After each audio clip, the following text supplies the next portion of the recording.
No, actually, I was fortunate to work alongside with some of Burr King's employees to help come up with a lot of what you're seeing here today. And it was fun to get to work with them and have a lot of input and as far as design and what knife makers like to have on a tilting fixture like this. And basically what I mean is this, can everybody see that this basically is a fixture that will tilt this whole machine into the horizontal plane? Okay, now we're not going to be using that feature for tapering a tang, and tapering a tang is what I'm going to be doing, but all of you won't have one of these in your shop, so I want to cover two methods of tapering tangs. I'm going to cover one method that I used for I don't know how many years on tapering tangs, and that was basically just using a magnet.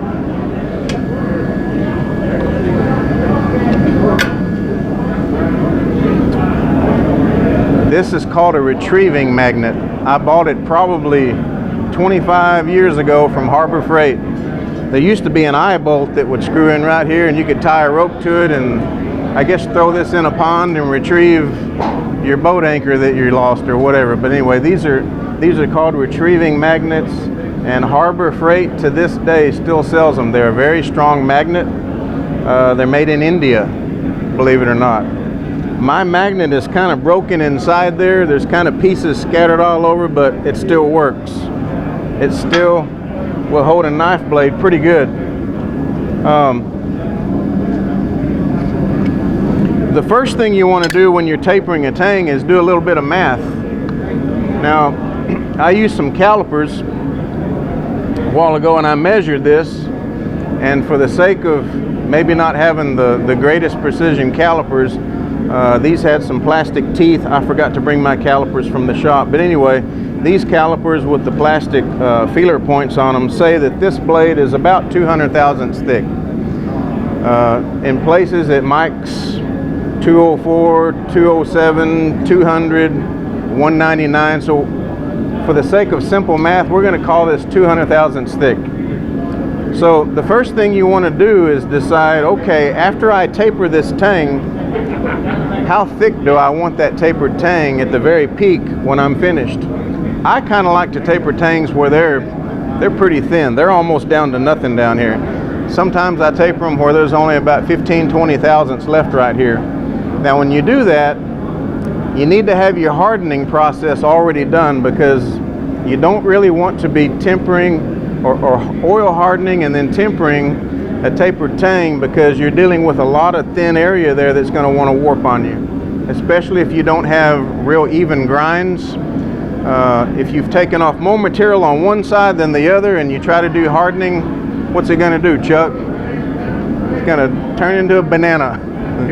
So you're telling on me now, right? The way I harden everything in my shop, including, I'm talking blade bevels, everything, before I even grind the blade bevels, I fully harden every blade out of my shop. It doesn't matter if it's 2 inches long or 3 feet long.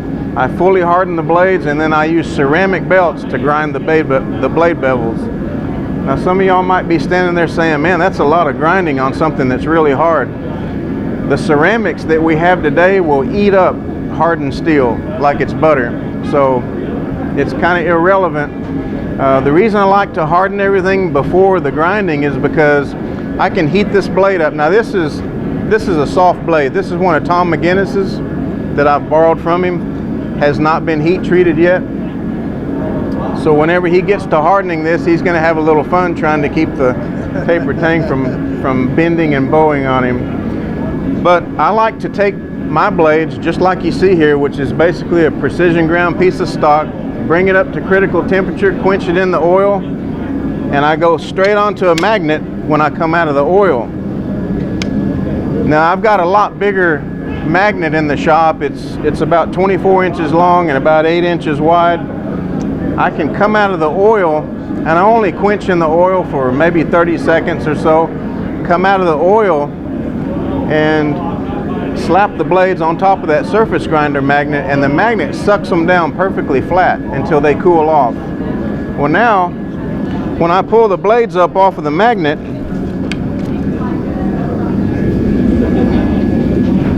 have a blade that's not warped.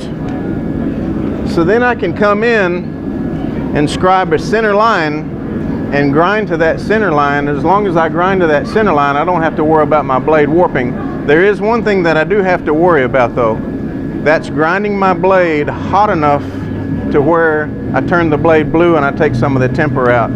That's why I have a big bucket of water and try to keep things cool. But when you get used to that process, keeping a blade cool is a lot easier than worrying about warpage every time you heat treat a blade. For too many years I had pocket knife blades that when I would grind the blade bevels and then go and do my heat treatment, every blade warped. And I fought it and fought it and fought it. Then one day I said, you know what? I'm going to try to harden one of these pocket knife blades before the blade bevels are ground, and that eliminated all of my warpage problems.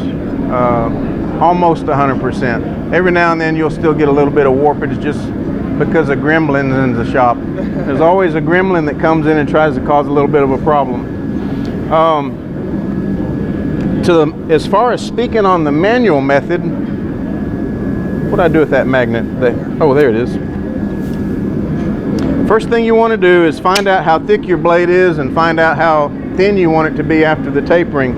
What I like to do is lay my blades down on a granite plate. I use a height gauge and scribe right down the middle. If you're 200 thousandths thick, I set my height gauge at 100 thousandths. It's got a carbide scriber tooth on it. Just scribe a line right down the middle. Then you've got something to grind to. I didn't bring a granite block. I didn't bring my caliper. I'm just going to kind of do a rough, quick taper tang on this. We're not really worried about how precise and precision it is for the sake of a demo that we're trying to get done in a limited amount of time. But this is a couple of 100 thousandths thick.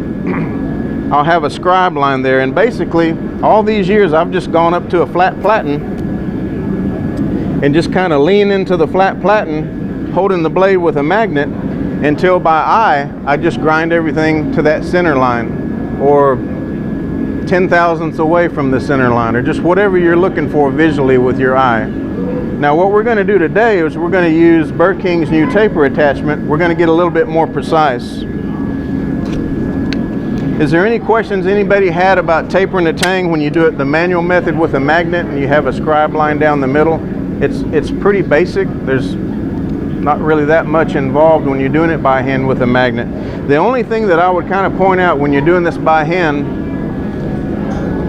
I can tell by the design of this knife that there's going to be a bolster that goes and follows through with this little bit of a drop right here. So there's going to be a bolster placed right here and then some handle material back here. You need to taper that tang where the taper goes all the way up to where the end of that bolster is going to fit. You don't want to stop it where the handle material is going to stop. You want to try to go ahead and bring that taper all the way up to where the bolster fit up is at the very front end of the bolster. Everybody see what I'm saying? It looks better that way. It looks better when the bolster and the handle material is all sitting on one plane. It kind of looks like you installed the handle material wrong if the handle material is sitting at one angle and the bolster sitting at another angle. That's my preference. Now you might like the preference.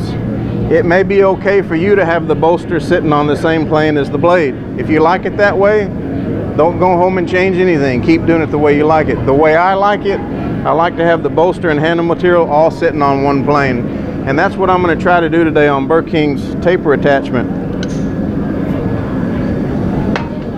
Was there any questions about doing it manually? I don't have two blades to grind, so that's why I'm not going to grind this manually with the magnet, but I did want to cover it manually for people that may not ever have the luxury of having this attachment. I've had this set up in my shop a few months now, and I tell you what, it's not the Cadillac of grinders, it's the Ferrari. This thing really is sweet. So first thing I want to cover is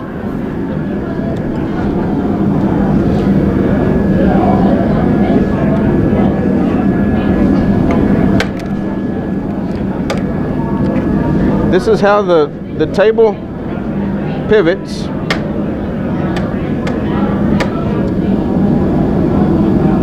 And if you'll notice, there's a contact rod here and another one here.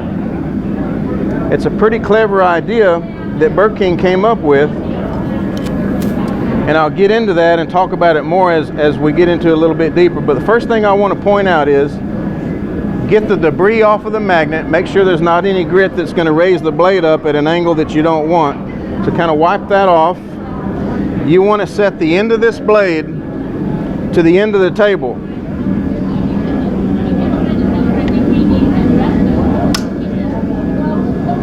I'm going to try to stay out of y'all's way, so I guess I need to work over here.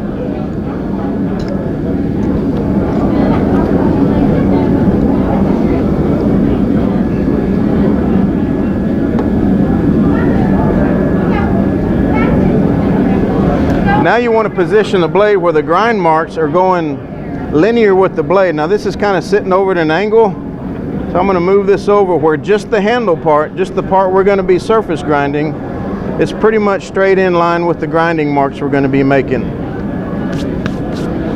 Now there's a chart. You got to have a chart, right?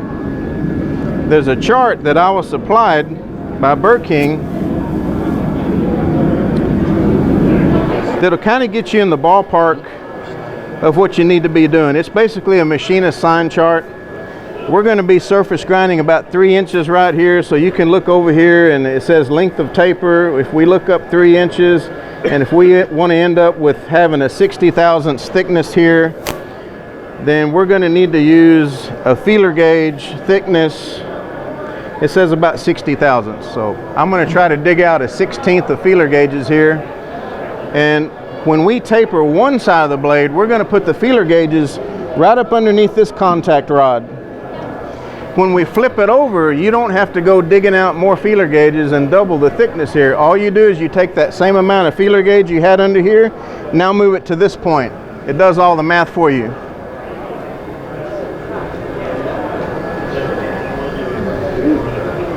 One thing that we need to keep up with is the up feed into the grinding belt, because we want to take off the same amount of material on both sides of the blade. So once I do a spark out, see the first few sparks flying off the blade, I want to zero my dial indicator, and then we want to start grinding.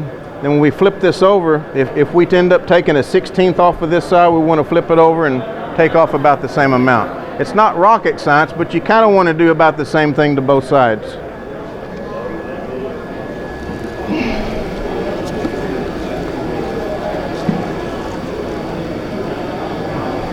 I got a 30 and a 32, that's 62. I'd call that a pretty close 1/16 of an inch. Put that right up underneath there, squeeze it down, tighten this up, and we have our angle established.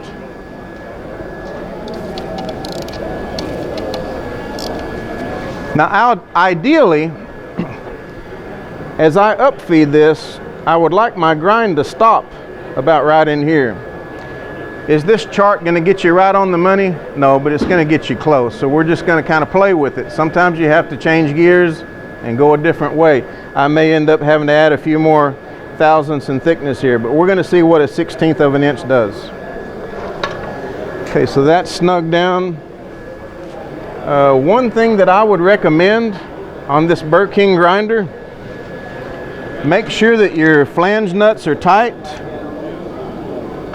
Let's see, that's 11.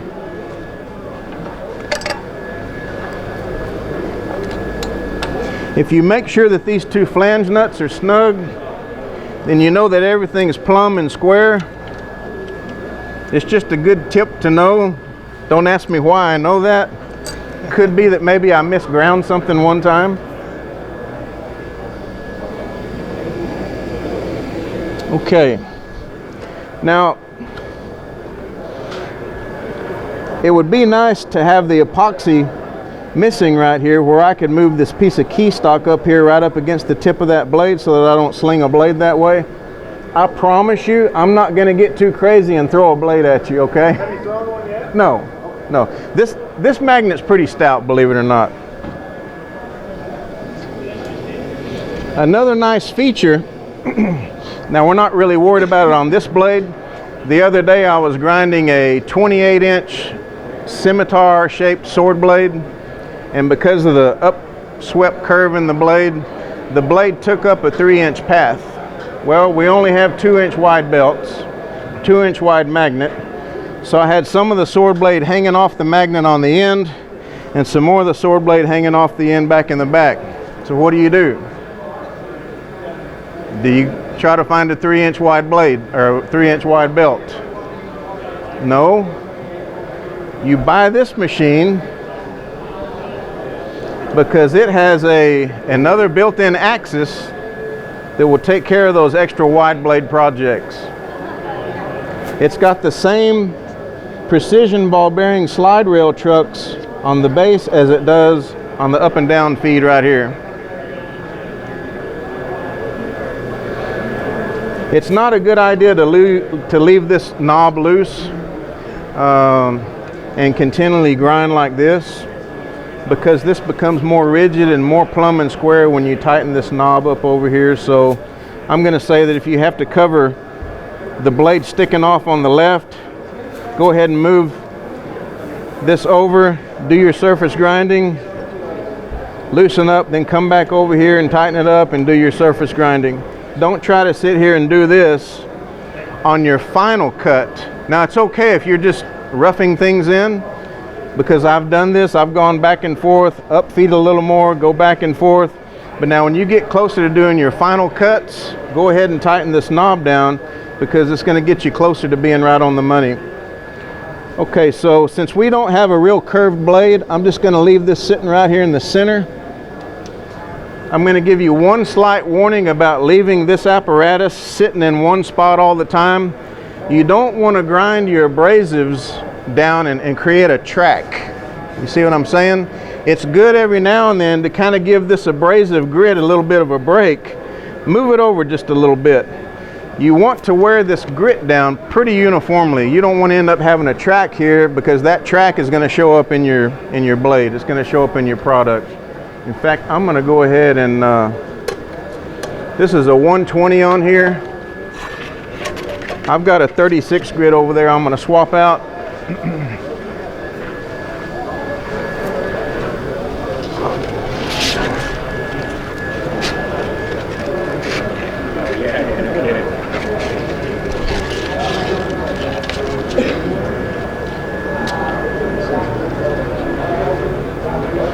And one other thing I need to bring out, because if any of you guys ever end up with this attachment from Burr King, I don't want you to have a surprise.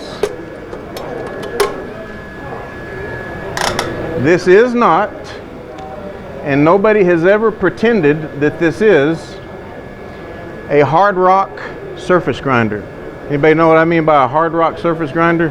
That's where you got the big stone instead of a belt. Now, I don't think there's anything out there that is going to get you to dead zero dimensions like a rock surface grinder will. But I will honestly tell you that from using this in my shop for the past few months, I can get sword blades that are anywhere from 29 inches to 31 inches long within 1 to 2 thousandths when you mic it all over the blade from tip to the hilt. Now, for a grinder that has a 90 durometer wheel, and these rubber wheels do give a little bit whenever they're going, like whenever we go over this shoulder right here, the rubber's going to want to give a little bit. It's going to squeeze in a minute amount, and it's basically going to roll over that corner a little bit. Now the way to get past that, when you get to your final dimension, take a very light skim cut. I call it a spark out cut. Just keep going back and forth until you don't see any sparks anymore, and you should have everything trued up and nice and clean.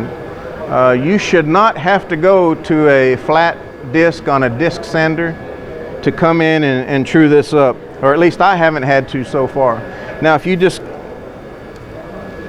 grind like Jethro and hog it in and take it off after using a 36 grit belt, I'd be willing to bet you're probably going to have a little bit of a rolled over shoulder right here. So just keep that in mind. This is not a hard rock surface grinder, so you have to do a couple of steps a little bit different to make sure that you keep your tapered tang flat. Okay, we got a 36 grit belt on here. It's already been kind of broke in a little bit. I've already made contact, so I'm going to bring that down I'm gonna go ahead and turn it on. I run it wide open because I don't want to put any kind of a bind on the motor when I'm surface grinding, because there is a lot of pressure between the blade and your abrasive belt whenever you're surface grinding. So here we go. All right. My favorite thing about this new Burr King Surface Grinder is you get to sit down. You get to sit down, rest your back. I have a horrible back, so anytime I get to sit down, that's a plus. All right, first thing you want to do, you can see I got a little bit of a tang sticking out, so I'm going to go ahead and feed it over. All right, we want to get a little bit of a spark out, then I'm going to zero this dial indicator.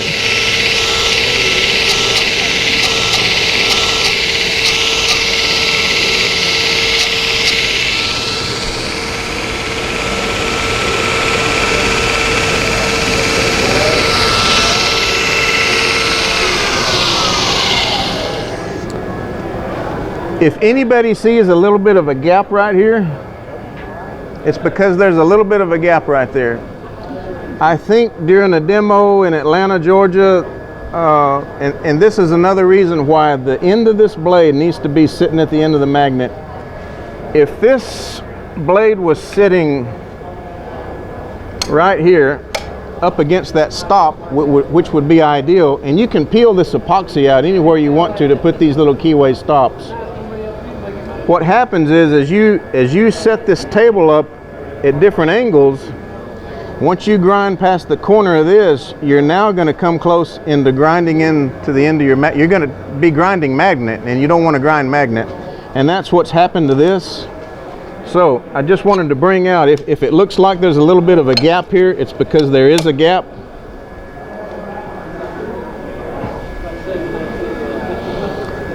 But I feel like there's enough magnetic force to keep this blade sucked down where I don't throw this into James. I already promised him I won't do that, so I got to hold up to my promise. Okay, so here we go.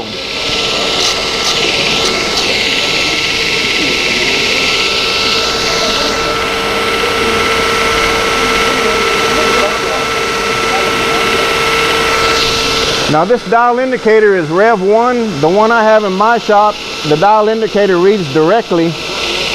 As I upfeed, I get a positive gain in the dial indicator, but this one's going to read in a minus because it has a cantilever arm. It's basically got a teeter-totting arm that comes in here, and it's indicating, even though the indicator is sitting here, it's actually reading from the center line of the grinding wheel. Okay, so I'm zeroed. But keep in mind, every time I upfeed, I'm going to be reading in the minus. No big deal, but something to remember.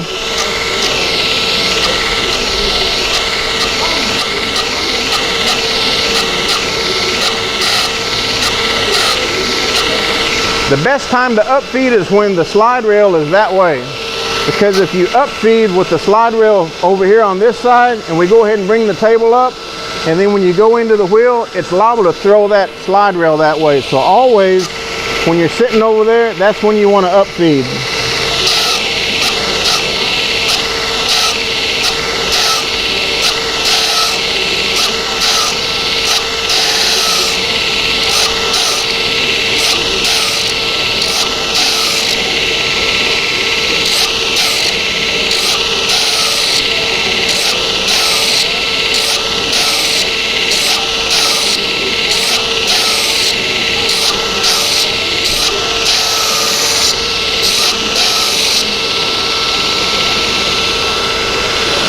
Now I'm going to stop this just for a second, mainly to talk about a second feature of the surface grinding attachment.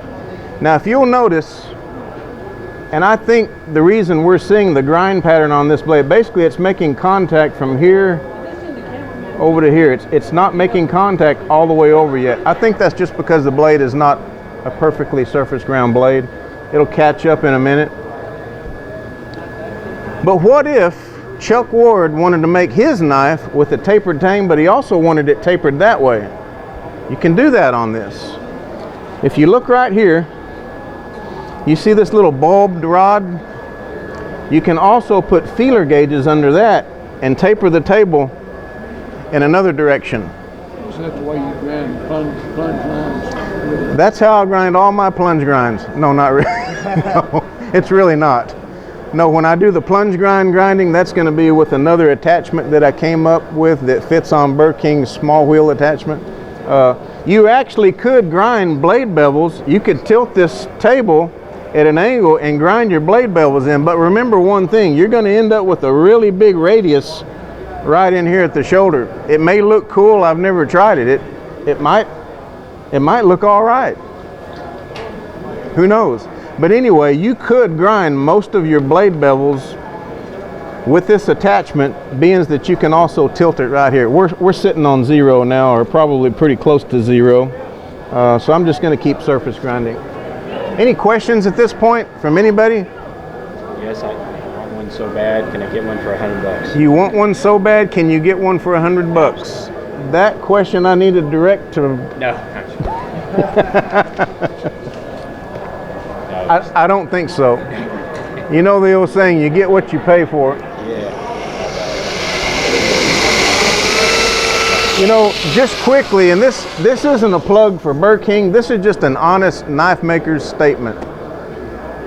My first grinder that I ever had was a Bader BM3, and I used it for years. It did not have variable speed. I learned how to do things on wide open 90-mile-an-hour speed, and it's hard.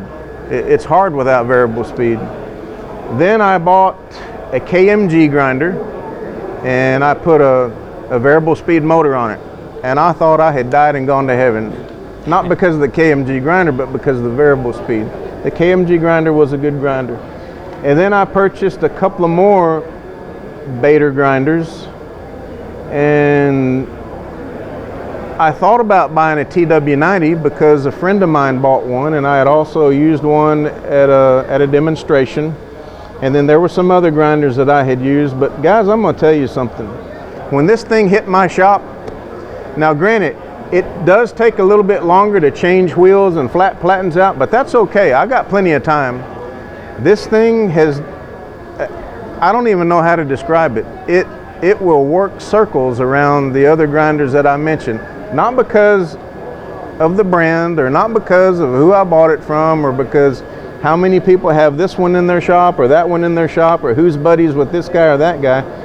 Guys, this thing is just a precision built grinder. I mean, it's night and day different from a lot of the other grinders that are out on the market. I'm not here today to slam any other grinder. I'm just here to tell you of what I've used in my shop, what I'm using now. Do I still use some of these other grinders? Yeah, I still use them. But this right here is my go-to grinder when I want to get something done, really close tolerance, right on the money. I want to do a really outstanding job on a blade. Maybe it's a blade I spent a month just making the Damascus steel, and I cannot afford to mess it up.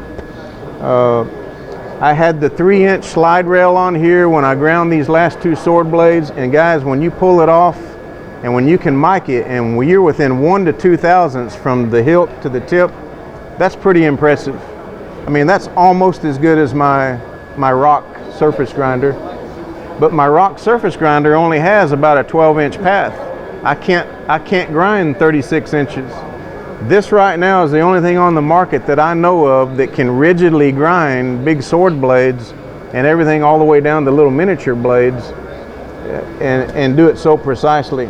Okay, that wasn't a plug for anybody. That's just, sometimes people like to know, well, what did he have in his shop before he got that machine? So now you know.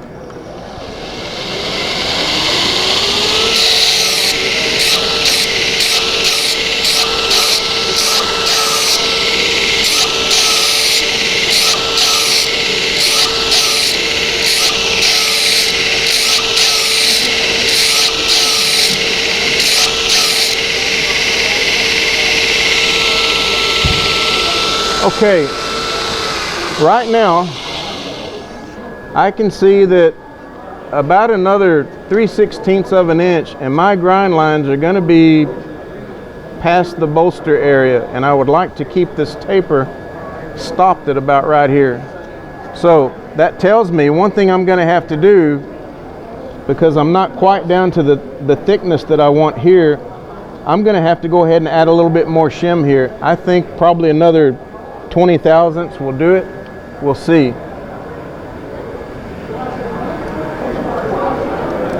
If I was doing 10 of these blades and got the bugs worked out of one, the next 9 would be pretty easy. But since we're having to kind of guess at this one, I'm going to have to stop and readjust.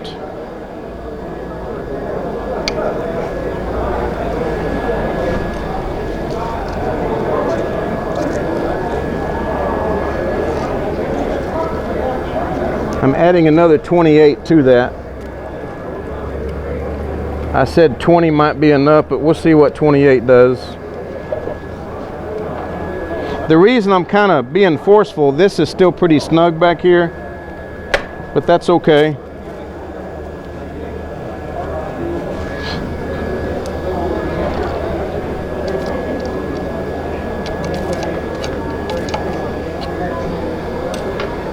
Now since I changed that taper, I'm sitting a lot higher, so I really need to downfeed, but before I downfeed, I want to take a look at how much I've taken off. I've taken off 50,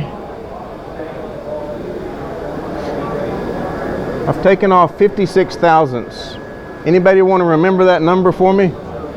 Okay. Now I'm going to remember Chuck Ward's age. 56.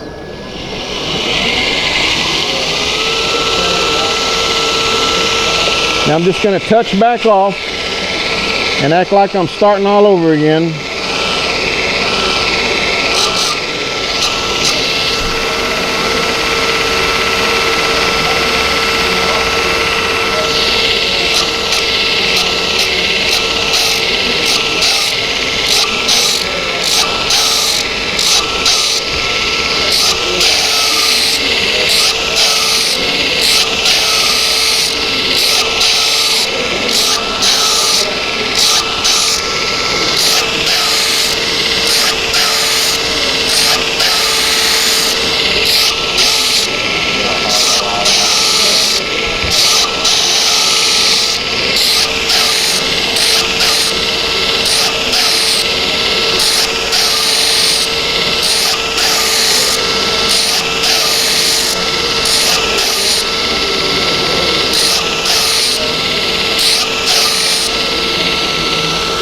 Now I'm where the end of the bolster is going to sit, but I still have this little bit of a bald spot right here. There's a pretty easy way to fix that. Just go ahead and keep grinding, bring this all the way up here a little further until my ball, and basically until this grind line comes up in here. And then later, when the blade bevels are taken care of, you can clean all that up and blend it all in. So I thought this might have cleaned up by now, but I do still have a low spot. So I'm just going to go ahead and run my grind lines a little bit further. When I get up to about right in here, we'll add what I have here to Chuck's age, and then we'll flip it over and do the same thing to the other side. Who was it that said they wanted one of these? Was it you? Come over here.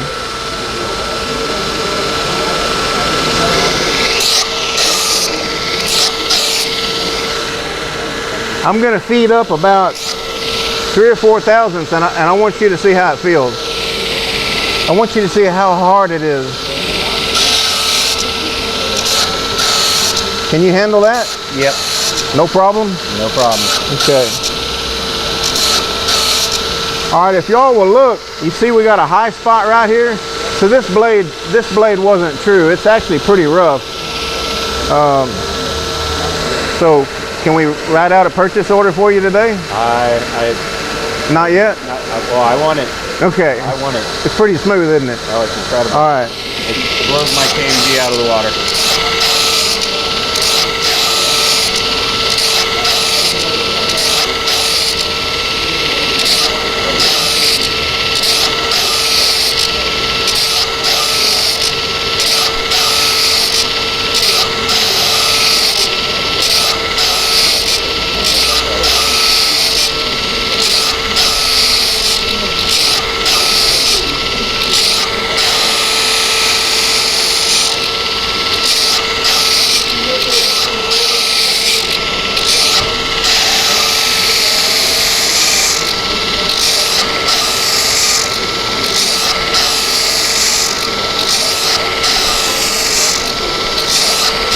Okay, all I'm going to do now is just spark out grinding. I'm not going to upfeed anymore. I'm just going to let that grinding belt and that 90 durometer wheel go ahead and just clean everything up and bring everything up in true. Now I'm going to have a little bit of a rolled over spot right here, but as I slowly spark it out, it's going to go ahead and start picking up material here, here, here, and just take care of that little bit of a rollover area.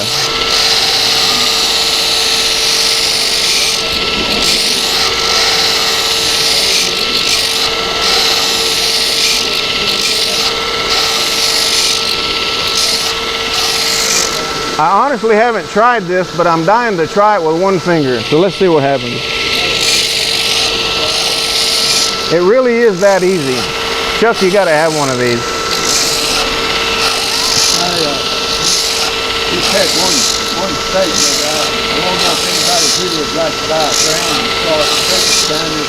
Already said that to the belt, so I could kind of fun. I hear that. Anybody hear that? Chuck's got a Brown & Sharp hard rock surface grinder for sale so that he can buy this.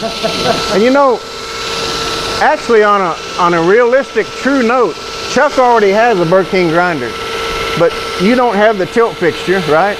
And you don't have the surface grinder attachment. But any Burr King grinder made from back since when can be retrofitted? The last 10 years, no problem. So it goes back a little bit further, about 10 years is fine. So I can buy the attachments for this and fit my grinder. Right. Okay, I got a little bit more spark out to do, then we're going to flip it over and take off the same amount.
Now I could keep sparking that a little bit more, but I think that's close enough.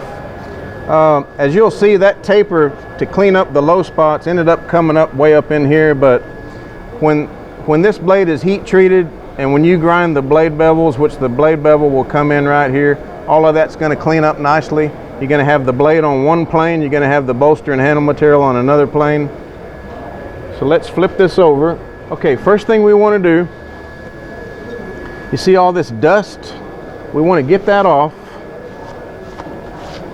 because you want your blade sitting down pretty flat. Now one thing that Burr King did, this is a self-cleaning magnet. I mean, it doesn't just sit there and you say abracadabra and it self-cleans itself. You do have to wipe off the dust, but unlike one of my other brand surface grinders in the shop that work on a grinder, the Burr King magnet has all this epoxy filling in the grooves. You see how the dirt is still in the groove right here? You really need to take a wire brush and clean all those grooves out on my other style magnet in the shop. Okay, I'm gonna say surface grinder. There, I said it. With the majority of these magnet grooves being filled up with epoxy, you don't have to have a lot of effort in cleaning things up. All right, gonna flip this over. We were sitting this way, now we're going to go this way. You don't want to go this way. That could happen. So we're going to flip it over this way, go back to the end. Hey, that ended up right where I needed it to be. Now, instead of doing some math and doubling our shims, we're just going to take what we got. Now move it over to here, make sure there's no dirt. Bring it down. And we're still sitting at the right angle, but on the other side of the blade. Everybody understand that? Why this distance? Well, that's the secret. No, I just took some head scratching and some trigonometry to figure that out. Okay, I'm gonna back off, spark out.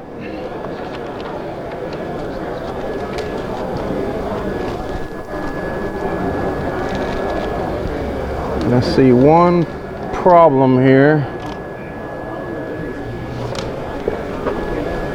Because this magnet got eaten into a little bit, I probably need to slide this blade over just a little bit more this way. This little bit of a damaged magnet here is kind of not a good thing.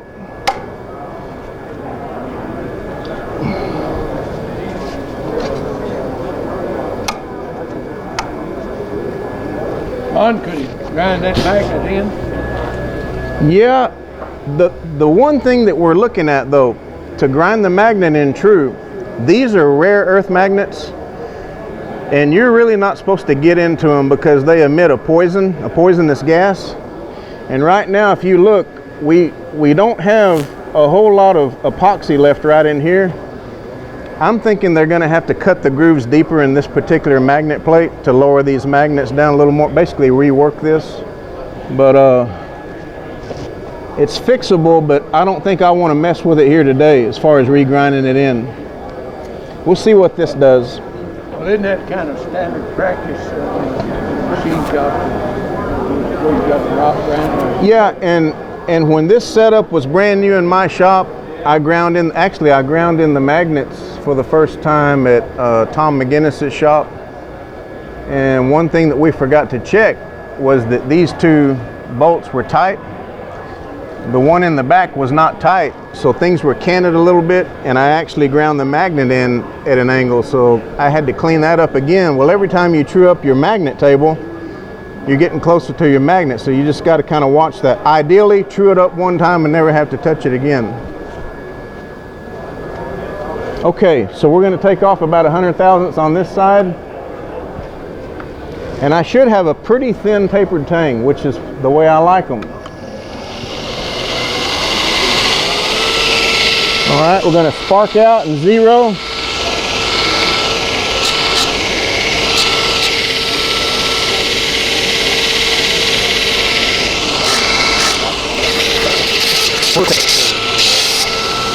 So it's truing up pretty good.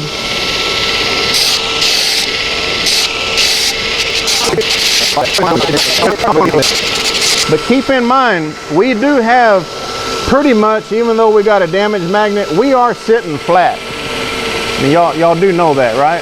We are sitting flat all the way up to about this part right here, because we made a grinding footprint to about up in this area on the other side of the blade. Now, there's probably a little bit of a gap right in here, but we're not worried about that. We have enough magnetic surface contact along in here to keep everything pretty flat without warping it. But I will say, if you start taking 10 thousandths at a time, you're going to get things hot, and it's probably going to bow up off of the magnet. So we've already taken, let's see, we're in the minus, so that's about 65 thousandths.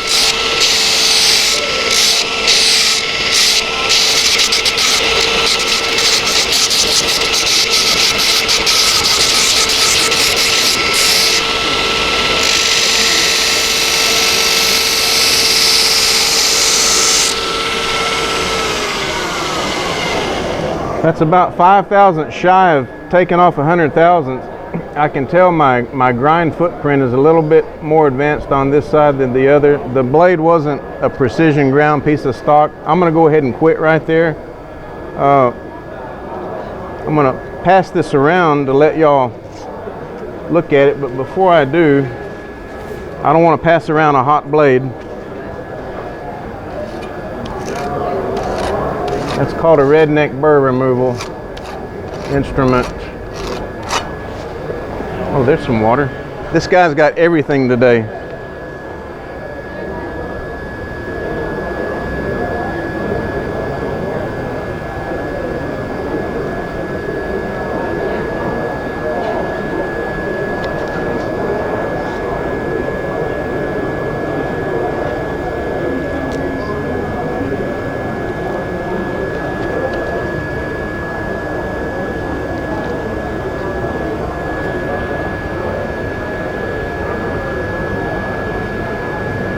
What do you think about it? I think it's a pretty cool looking thin tapered tang.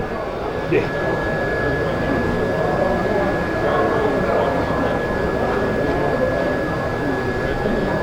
Now, thank you for the water.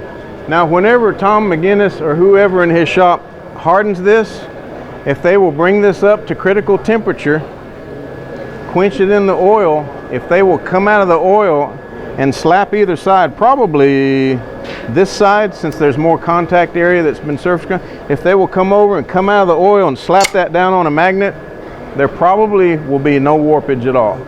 Let that cool down and then they'll have a pretty straight tapered tang blade. That's just barely warm. Y'all can pass that around and look at it and see if you think you'd like a knife to look like that.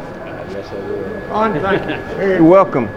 Now that's probably a little bit thinner than a 1/16 of an inch, but that chart gets you pretty close.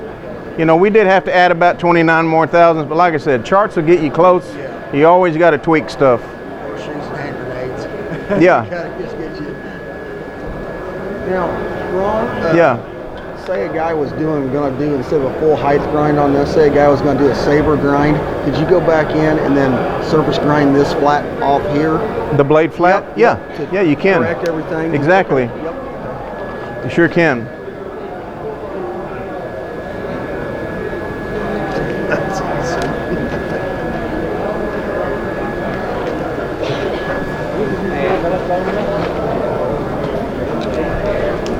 Let me just do a quick check on how thin that did get in the back. I actually like them just a hair thinner than this, but it's starting to get kind of risky when you get them on down past 30 thousandths. We're looking at 51 thousandths.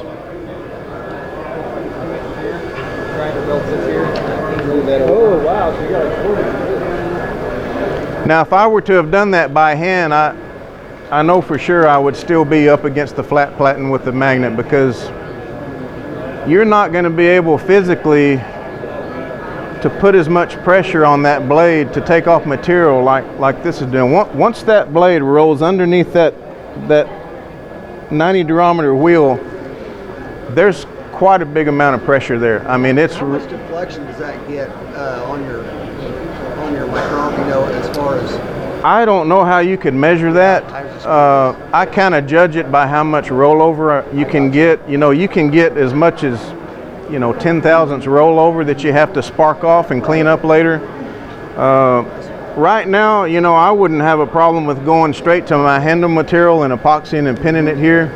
I mean, it's that flat. Now you could go to a disc grinder and run this on a disc and maybe see just a little bit of void right there around the rim, but it's nothing that I think is going to show up where epoxy would show.